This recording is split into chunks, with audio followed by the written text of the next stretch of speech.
सभी संबलपुरी कारीगरों को मेरी तरफ से नमस्कार और बहुत बहुत शुक्रिया। मुझे ये साड़ी बहुत पसंद आई। पश्चिम ओडिशार संस्कृति और कला को पुणी जातीय स्तर में सम्मान मिली। सूक्ष्म पाट सूता तैयारी संबलपुरी साड़ी समस्तंकर पसंद। राज्य में संबलपुरी साड़ीर चाहिदा बेस रहिथिबा बेले एबे देश तथा बॉलीवुड रे एहा एक इतिहास सृष्टि करिछि। फिल्म प्रमोशन अवसर में अभिनेत्री विद्या बालन सोनपुर बुणाकारଙ୍କ हाथ बुणा संबलपुर साड़ी पिंधि ढेर प्रशंसा करिसेंती।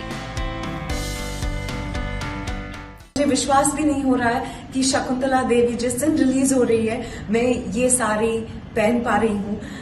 ये बहुत मुश्किल वक्त रहा है।